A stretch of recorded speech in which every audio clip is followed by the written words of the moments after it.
Hey everybody, welcome back to Majestic Collectibles Irregular Podcast. I'm just going to call it the Irregular Podcast because I try and do them once a month, and I put out, four last year? I don't know, 3, 4, maybe not even that. So thank you, first of all, to everybody. I really appreciate a few people have contacted me and asked if I was all right or if I was leaving YouTube. I haven't put anything out new on YouTube for probably about 6 weeks, 7 weeks on that.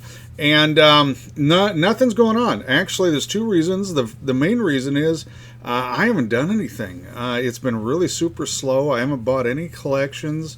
I was supposed to go to a show at the end of December. That fell through. They sold out before I could get a spot. So I really just honestly did not have anything to report on or talk about. I didn't really want to put out a whole bunch of junk videos or junkier videos, depending on your point of view, I guess. But I do appreciate that, so thank you for watching. The second part of why I didn't get anything out, I got a new computer, and I'm old, and computers just have to do what I want them to do. 30, 40 years ago, I was actually one of those tech people, man. A+, C++, Cisco Network level 3, which isn't that high.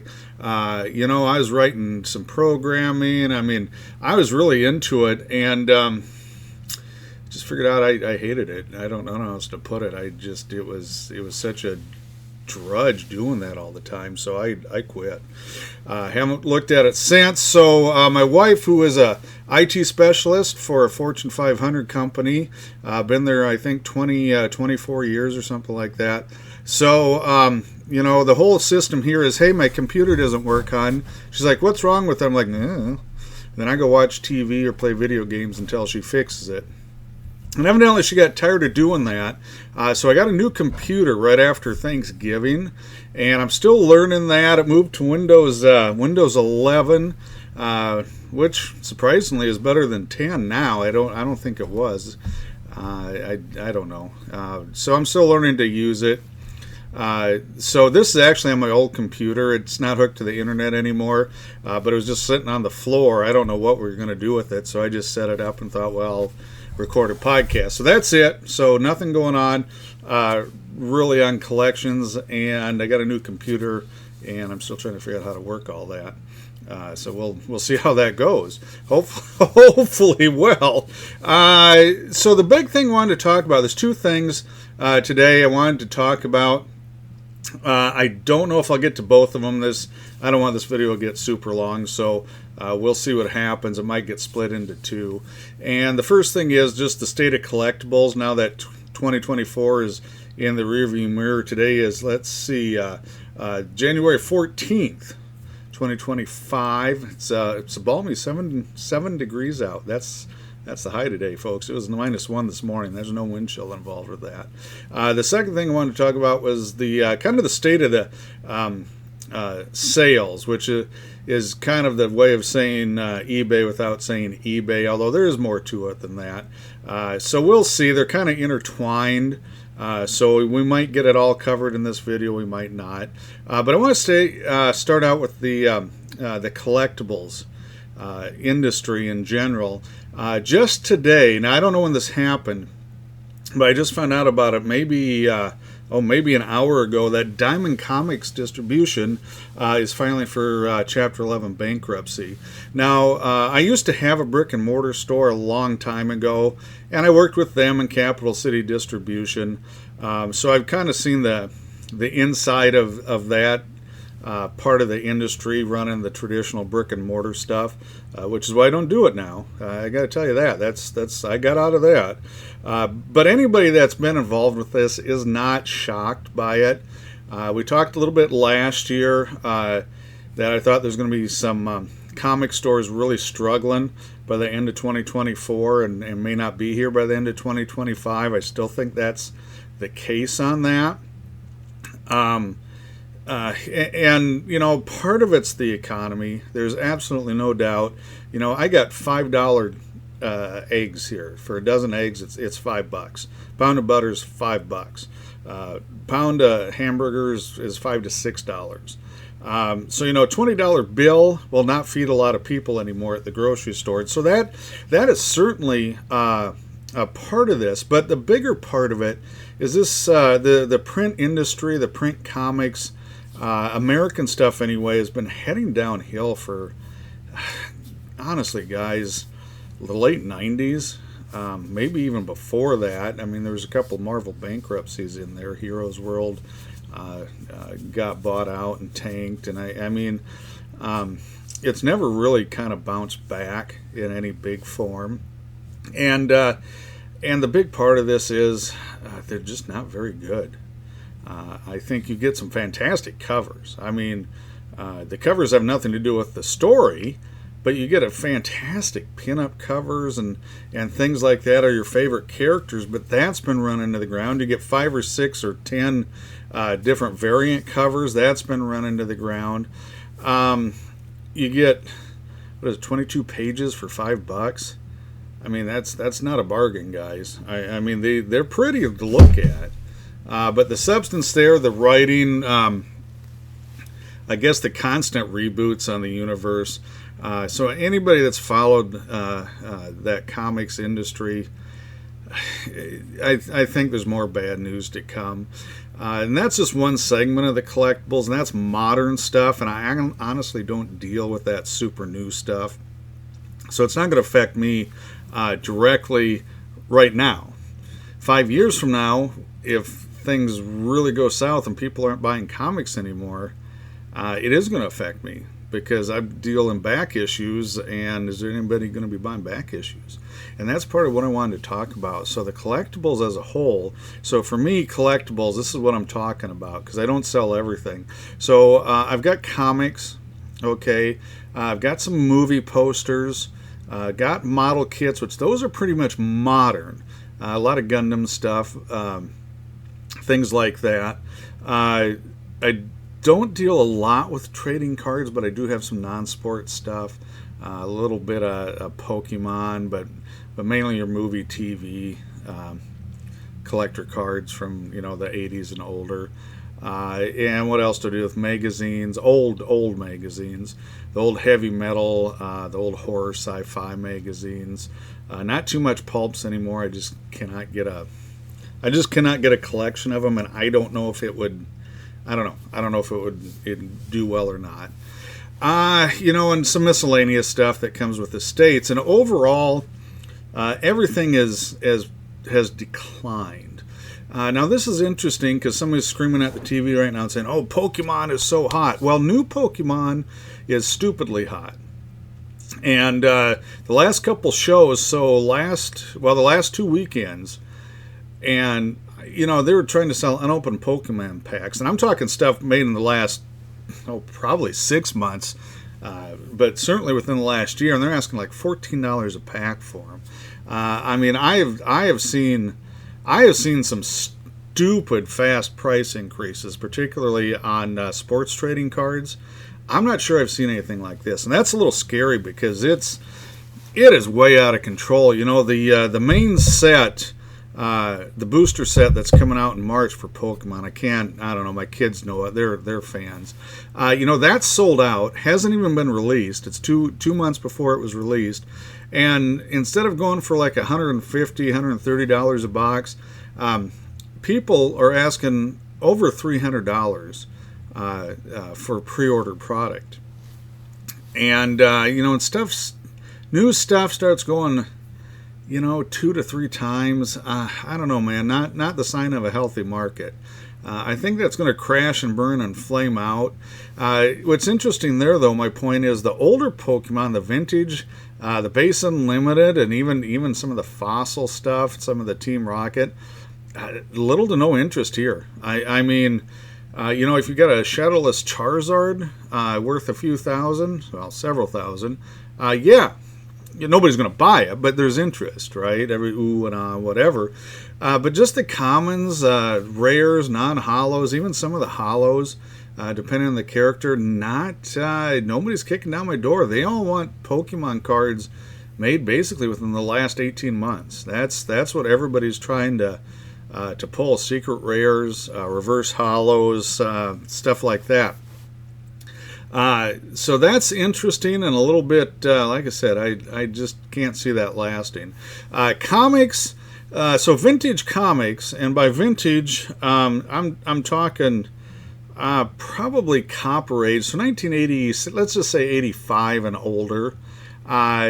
Do pretty well. I'm getting people buying a lot of those, a lot of low dollar stuff, a lot of $5 stuff, but you can get a cool vintage $5 comic for the price of a 22-page brand new comic that's going to stink. I think that's driven that market a little bit. Silver Age Marvel has slowed down. The only thing that I'm really looking at is FF because of the movie. Boy, I hope it's good because I'm a huge fan, but on the movies. But even Spidey, other than Keys, slowed down, especially graded, I would say, 6.0 or fine or less. Not seeing quite the interest. They don't want the high grade stuff. The rest of it, Avengers, Daredevil, Iron Man, Tales of Suspense, Hulk, Thor, whatever it is, not a whole lot of interest there. It's really interesting because for a long time I couldn't give away 12-cent DC comics titles. Batman and Detective kind of sort of sold, and now those have really picked up. The DC War titles have been really, really, really strong for probably a year and a half now. Superman's made a big rebound, so action adventure Superman titles, those were very, very slow sellers. I haven't seen giant price increases in these.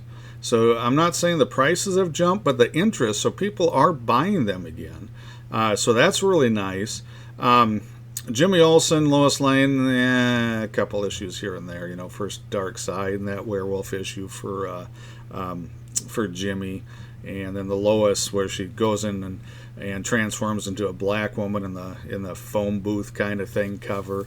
That's pretty good. Wonder Woman has slowed down. They still sell a little bit. Flash has slowed down. But DC overall has really picked up interest-wise. Romance comics have been hot for a long time. I'm seeing a little bit of cooling because people were speculating, and a lot of ACG and Charlton Romance titles were hitting the market at pretty silly prices. Some of the early ACG is actually pretty good, but after the first year or two, it slows down a lot. So the comic market has shifted, but it's been solid. The stuff I'm having trouble selling, even Keys, is your 90s and up. First Cable, first Deadpool. I think I had 3 or 4 first Deadpools in the last year or so.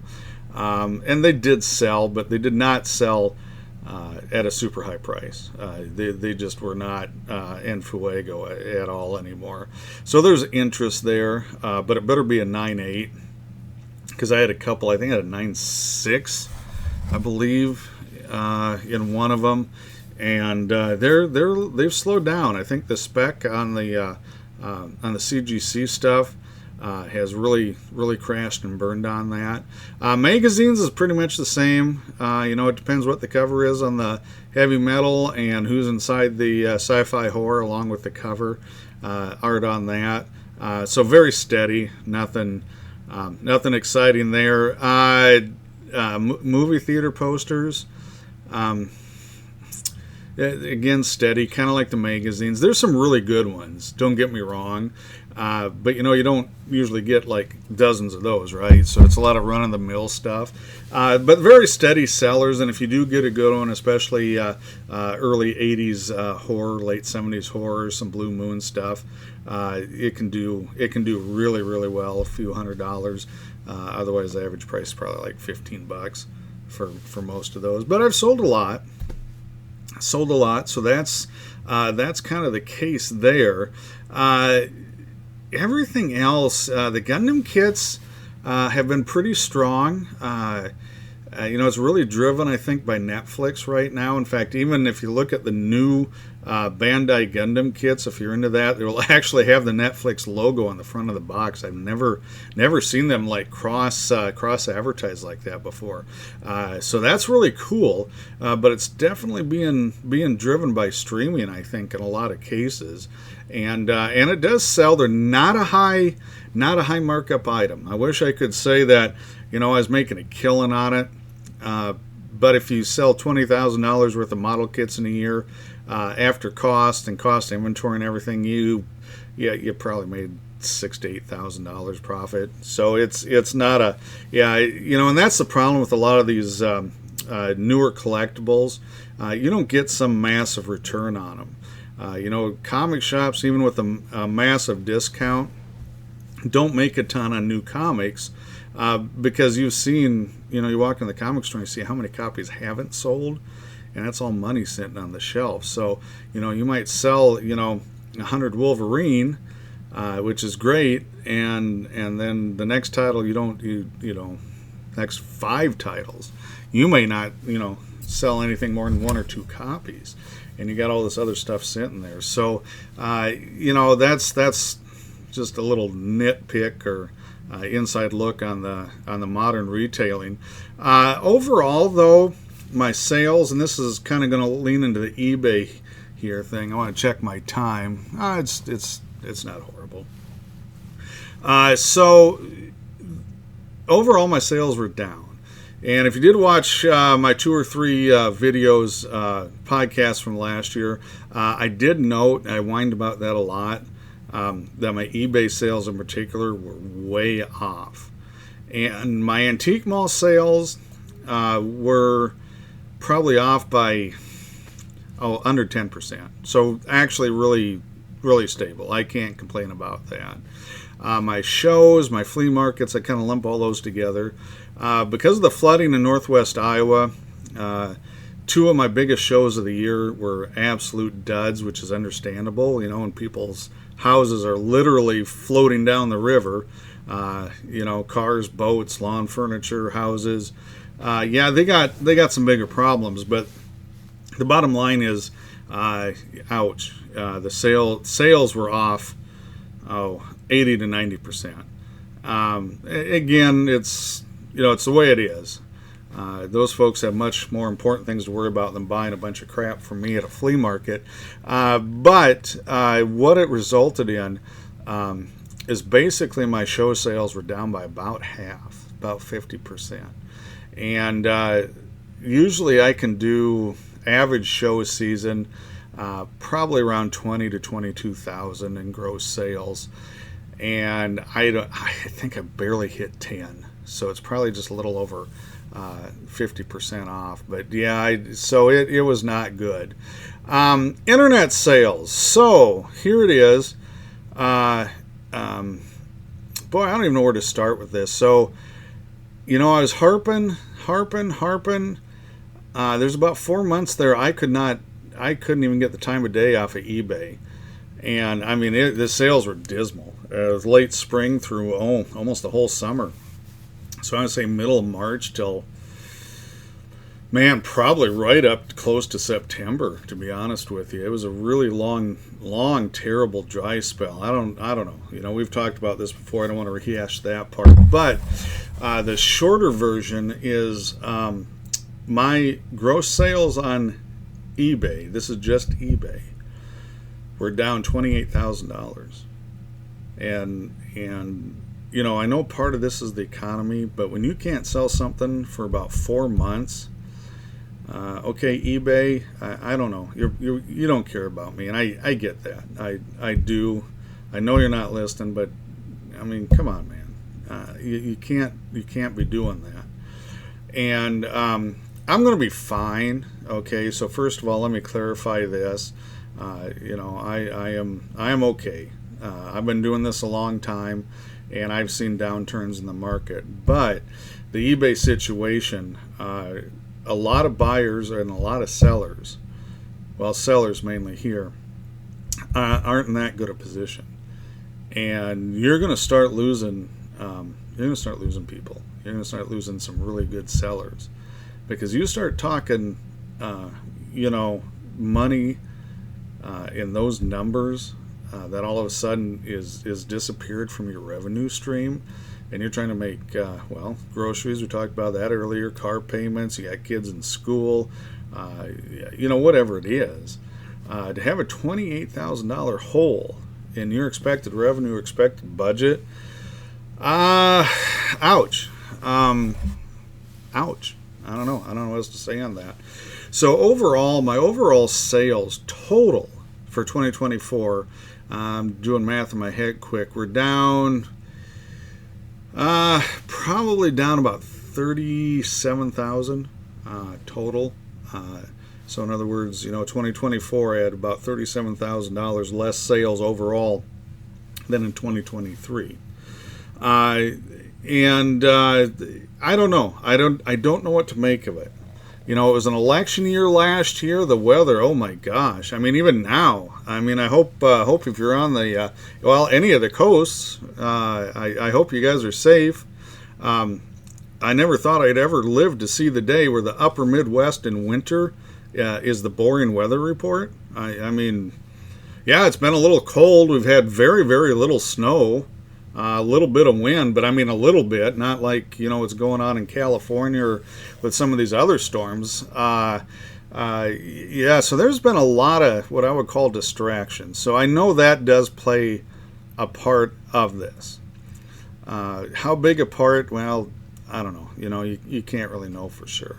But I do know in the eBay situation, and the shows and the antique mall, wherever it's at. If the people aren't coming in, if they can't find you or they don't see it, you have no chance. So in the case of eBay, if they can't find my listings, which I'm sure was, that's the only thing I can think of why it was dead for so long. I don't have a chance.